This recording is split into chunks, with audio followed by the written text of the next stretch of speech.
National Broadcasting Company presents Radio City Playhouse, Attraction 11. Hollywood, California, Monday, June 29th. Presents the finest in motion picture entertainment, Academy Award. From Hollywood, Skippy, America's largest selling peanut butter. Cary Grant, Katharine Hepburn, and Jimmy Stewart. The Lux Radio Theater welcomes you all.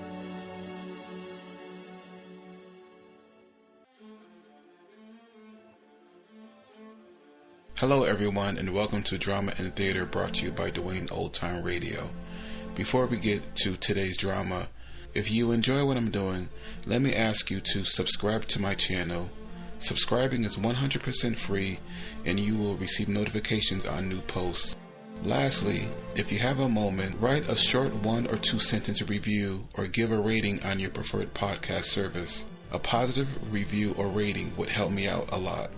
And now, on to the show. Gunsmoke is here with their 7th episode, Buffalo Killers, June 7th, 1952.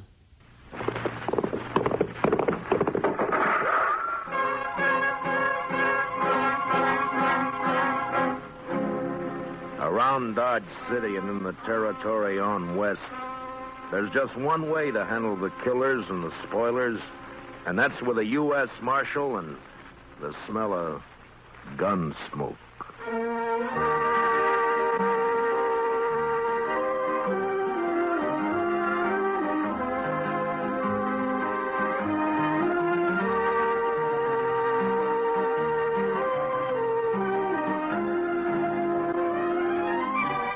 Gunsmoke, starring William Conrad.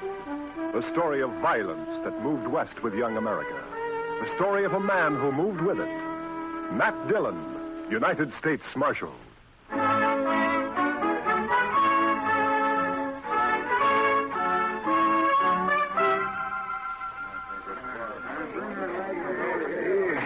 Howdy, Marshal. Hello, Mr. Biggs. Can I give you a hand? No. This is the last batch here.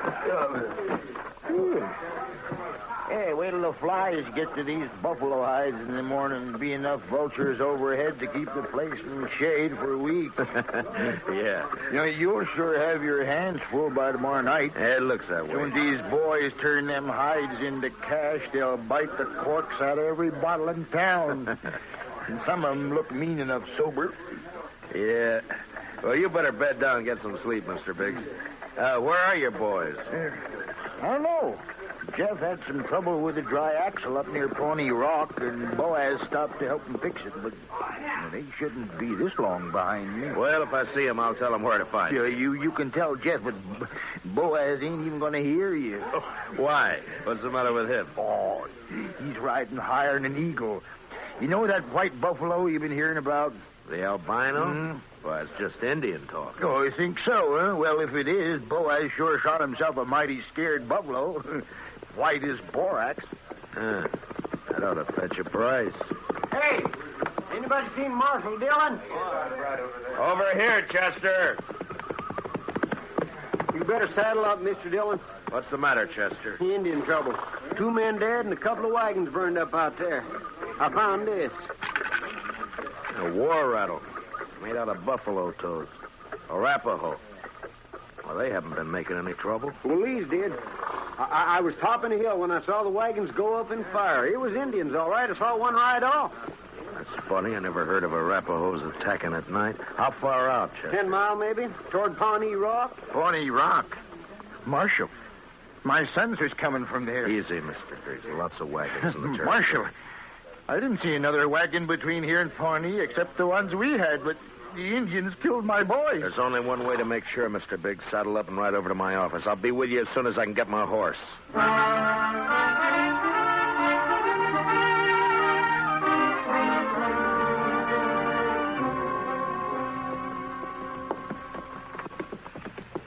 I cut back through those button willows over there when I spotted the wagons being fired. We must be close to it, then. Just over there. Right down yonder. See him? Yeah. I see him. up and dismounted. The last glint of hope in Mr. Big's eyes died. His boys were there, all right. And it wasn't nice to see. Kill him. I'll get him, please. I'll murder every redskin in the territory. We got to bring your sons in, Mr. Biggs. You know what the morning's going to be like. You don't want to leave them out here. Now, come on. Hey, look. Down there by the stream. Yeah, 4 of them. They're not saddle horses. Mr. Biggs. Mr. Biggs. You recognize those horses down there? Yeah. I know them. Teams belong to Boaz and Jeff. Indians must cut them loose from the wagons before they fired. Doesn't that seem curious to you, Chester? In what way, Mr. Dillon? Why didn't they take the horses with them? Yeah. What are you thinking, Marshal? No burned hides in those wagons. So they stole them. Yeah, they stole them. But Boaz and Jeff both have their rifles there beside them, and the horses are left behind, too. Horses and guns are the first things Indians would go for. What are you looking for, Mr. Dillon? Those buffalo hides weren't carried off without wagons. Yeah, here. Marks the 2 other wagons here, and they're fresh. I didn't see any other wagons, only these. Well, they'd finished and gone before you got here, Chester. Well, yeah, but I'd have caught up to any wagons on the trail to Dodge. Did you go by regular trail? Well, no, I figured the Indian I saw wasn't alone. I didn't want to get bushwhacked further on. You didn't see any Indian, Chester. But, Mr. Dillon, just as plain No Indian would leave guns and horses. This job was done by white men. It didn't take anything that could be recognized or identified. You mean somebody's in Dodge by now? With the hides my boys worked and sweated to get? I'm afraid so, Mr. Biggs. Well, there'd be more than 300 buffalo hunters there by morning. Could be any of them. We'll find the right ones. Oh, how? The albino. Whoever killed your sons will have that white buffalo hide.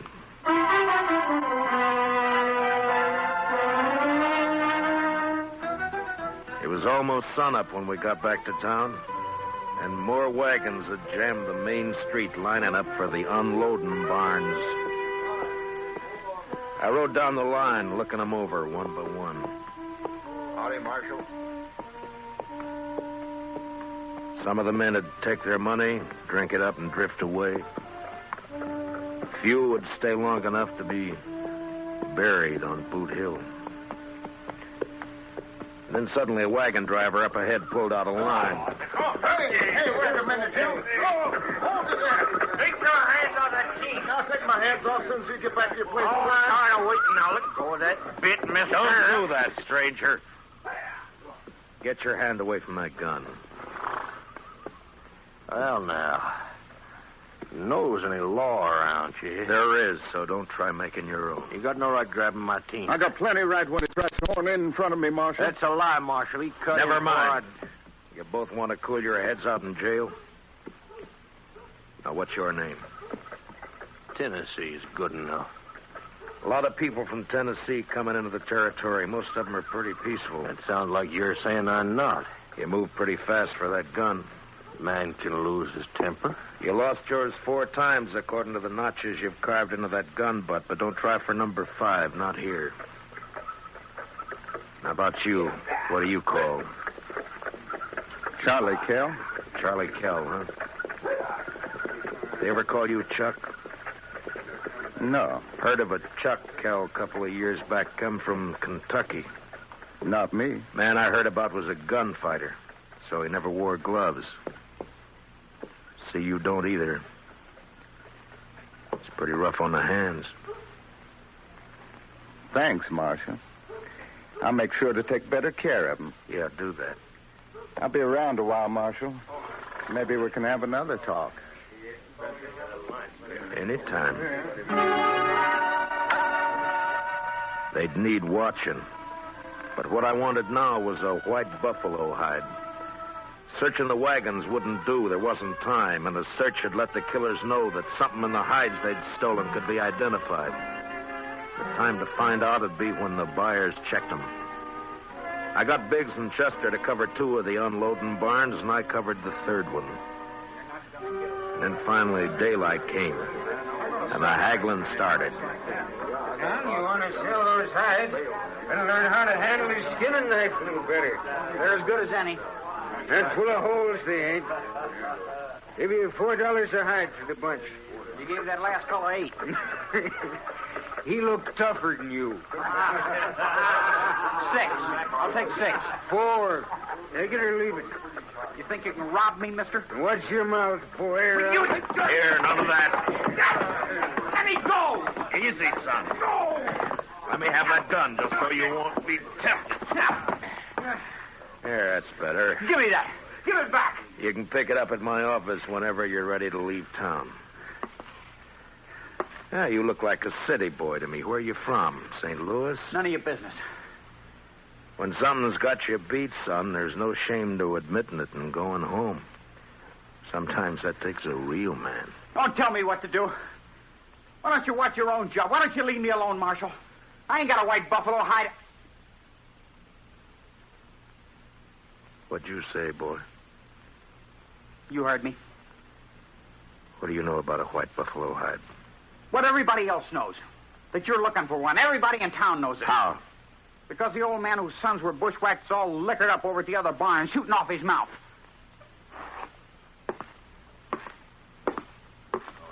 Don't go away mad, Marshal.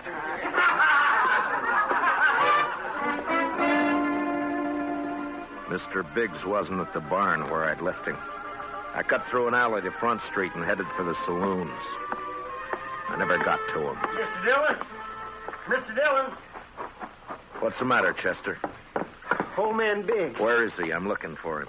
Well, he was over by the barn I was watching, drunk, going through the wagon. Yeah, I know about that. I was trying to get him to go back to his own barn, but all of a sudden, he took off. For where? I don't know, but there was one wagon he was watching in particular. The driver walked away from it with a package of some kind. That white hide? It could have been, I don't know, but Big sure thought so. He lit out after the fellow with blood in his eye. Which way? Down there where the boy's been hitching the empty wagon. Well, let's go. Old boy's drunk enough to make trouble. He's liable to kill somebody. Or get killed.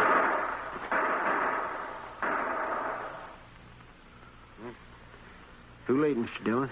Yeah. It came from there behind that row of wagons. You stay here, Chester. Be careful, Mr. Dillon. When I rounded the corner wagon, Mr. Biggs was sprawled across a wagon tongue, his eyes dead and open, staring at the ground. And standing over him was Tennessee, a smile on his face, and his gun extended to me butt first. Looks like I'm in a mite of trouble, Marshal. He's dead, Tennessee. That's more than a mite.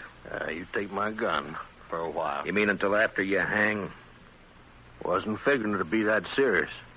Not when a drunk follows me out here and throws down on me. If you're figuring on self-defense, forget it. Look at his gun. It isn't even cocked. Well, it's out of his holster, Marshal. That's enough. Law don't say I have to wait till he kills me.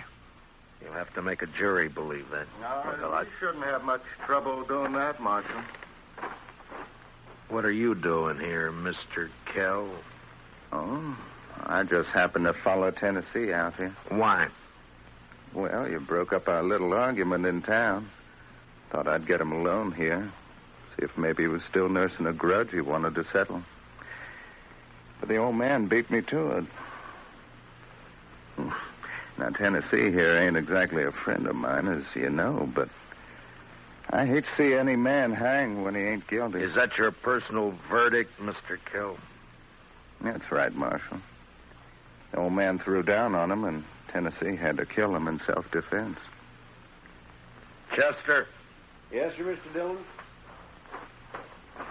Which one of them had the package? This one. This is the fellow the old man was after. All right, Tennessee, where is it? I don't know anything about a package. Look in the wagon, Chester.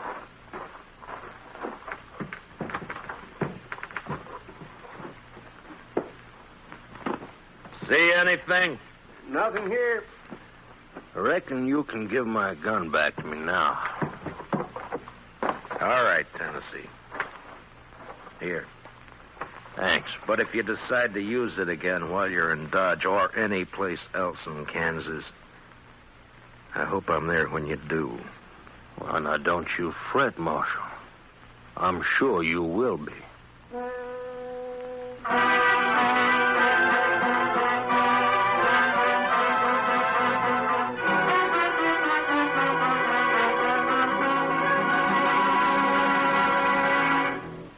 We will return for the second act of Gunsmoke in just a moment.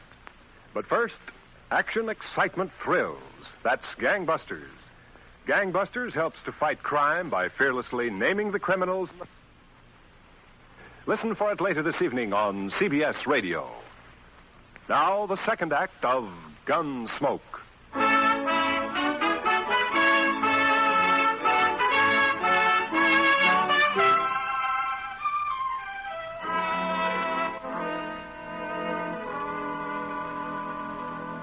Just before sundown, we buried old man Biggs and his 2 sons up on Boot Hill. By the time the service was over and I rode down, darkness had fallen, and everything was going full blast. The town was roaring. Seemed like a good man, old Biggs. He was, Chester. So were his boys. Yeah, but there are too many men like Tennessee and Cal coming in, Mr. Dillon. They won't last, Chester. They'll keep coming, but they won't last. They'll take a gun and go against a man, but they won't sweat. They won't take root and build. We still going to look for that hide? Yeah. Well, just what do you want me to do, Mr. Dillon? Tennessee and Kell will be in town, but their wagons are back there with the other empties. Ride back and look them over. Well, they might have had somebody carry that package off for them. It might be, but they don't seem like partners, Mr. Dillon. From what I heard, you stopped them from gunfighting. Took more than one man to kill the Biggs boys, and more than one man and more than one wagon to cart the hides in. Well, you mean they staged that trouble just for you? Just for me. After they heard I was looking for that white hide. Well, why do you figure that, Mr. Dillon? When gunfighters start for their guns, nothing stops them, Chester. They both started, but they both stopped. I reckon you better take a look through those wagons. Yes, sir, Mr. Dillon. Where'll I meet you? I'll be checking the saloons.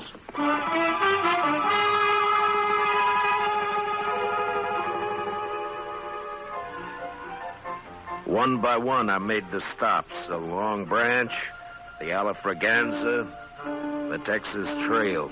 And one by one, they got quieter as I went in. As though each place was holding its breath, waiting for something to happen.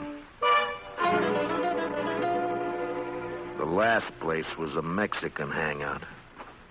A long, dark walk.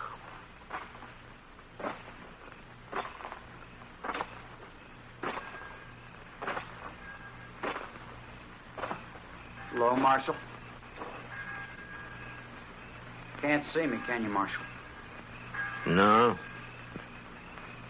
No, I can't see you, son. Too bad.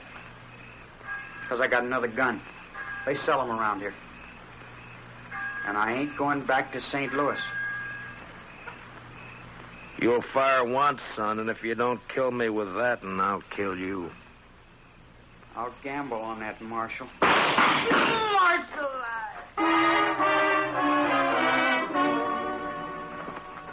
He lurched from the shadows into the street, staggered, and fell. And then he rolled over on his back, and his eyes struggled for a minute like they were trying to remember something.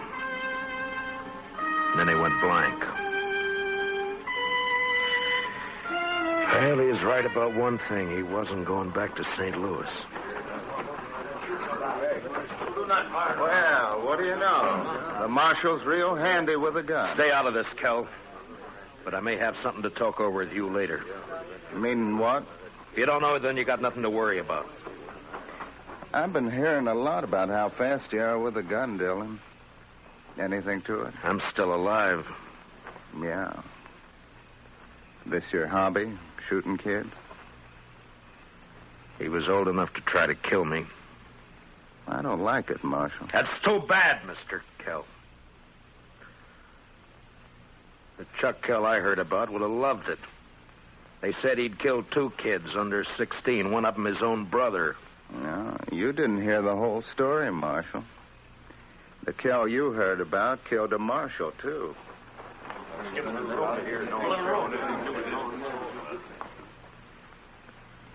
You made the bid, Mr. Kell. And you got a gun. Use it or I'll take it away from you. Come and get it. Anytime. Here it is.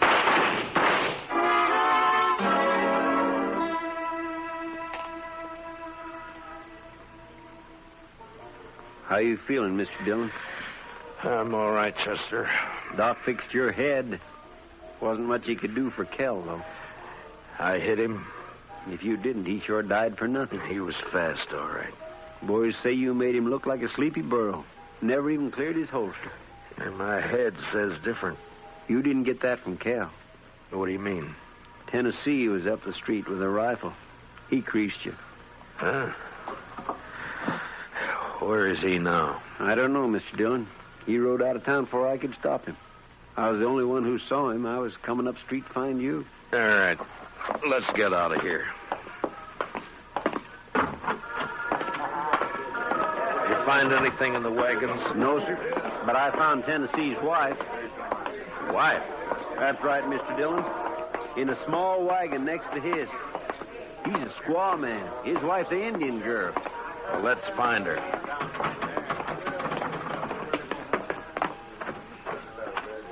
All right, Chester. Which way? Edge of town, Mr. Dillon. Well, let's go.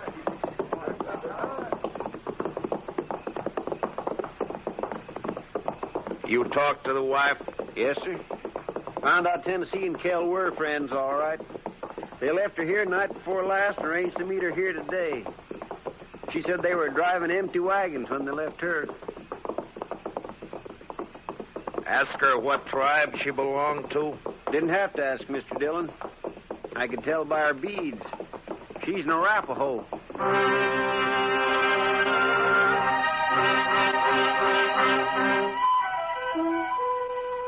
She was there, all right. Crouched by the wheel of a wagon. Her face was bloody, and she stared into a small campfire, rocking back and forth without a sound. She wasn't beat up when I left her, Mr. Dillon. Where's your husband? He gone. Gone where? He gone. Tell me which way he went, and I'll bring him back to you. No. You lawman. Your husband had a white buffalo hide, didn't he? Tell me. No. Other man killed white buffalo. Then your husband took the hide away from him? Well, he buy hide. He didn't buy him. He killed 2 men to get him. He killed with Indian paint on his face. He left an Arapaho war rattle. He wants the blame to come to your people. If the white men think the Arapahoes are on the warpath, the soldiers will come. No. Arapaho, peaceful. Where's the white hide? What'd your husband do with it? He tell me. Bury it. Where? Where's it buried? There.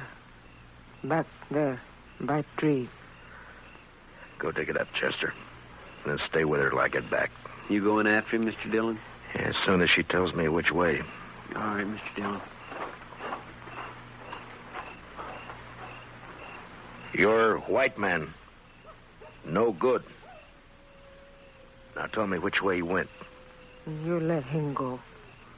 He not come back. I can't let him go. If I do, the soldiers will come after your people. He beat you, and he ran away from you. Now he'll bring death to your tribe unless I get him. Where did he go? He ride to where moon sleep. I rode east. Tennessee had about an hour's start, but I figured to make up most of that before sunrise. The prairie was open and flat except for an occasional roll, and the Arkansas River would keep him from cutting south. His best bet for a fresh horse would be Kinsley, and I rode hard for it. It was just turning daylight when I rode in.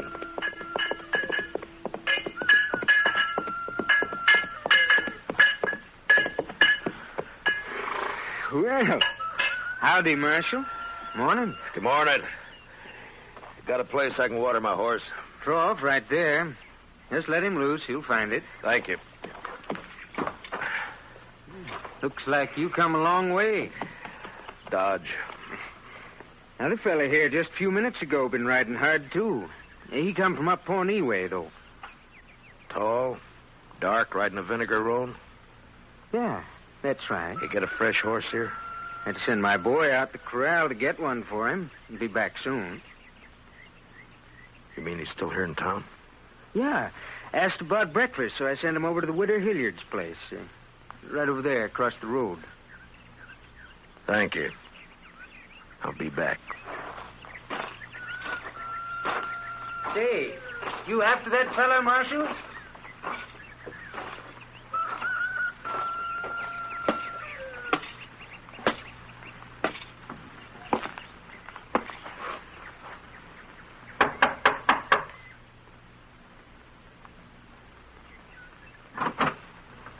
Yes? Understand you're serving breakfast, ma'am.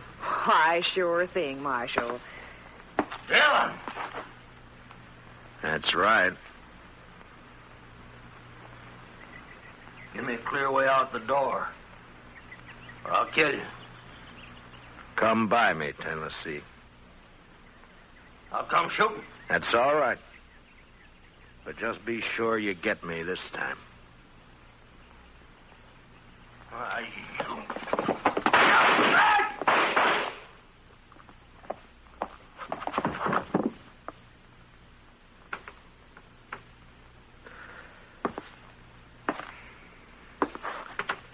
You hurt, ma'am? No, I'm all right, Marshal. He looks kind of dead. Yeah. Bad one, huh? Yes'm. Gunfighter. Thief. Killer. What's your name, Marshal? Dillon, ma'am. Matt Dillon. I'm sorry about Marshal. When my husband brought me out here 15 years ago, Indians burned this place down 3 times. I'm used to killing. You want to carry him out? I'll go fix you that breakfast.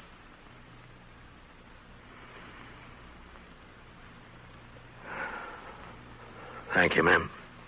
It's a long ride back to Dodge.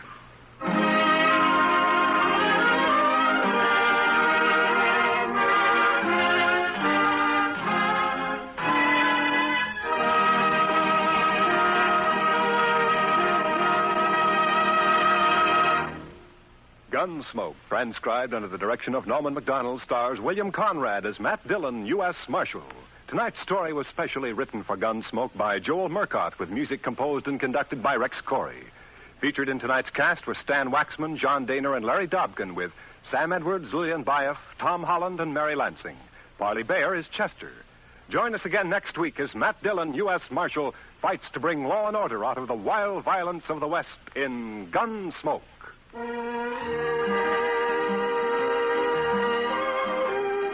Something new in CBS radio newsroom coverage. World News with Robert Trout presents as a special weekly feature an interview with a crack CBS radio news correspondent. This correspondent flies in from his post overseas to give you his authoritative eyewitness viewpoint on latest developments. Tomorrow afternoon on most of these same stations, World News with Robert Trout. This is Clarence Cassell speaking. And remember, from now to November, you'll find intensive impartial campaign coverage on the CBS Radio Network.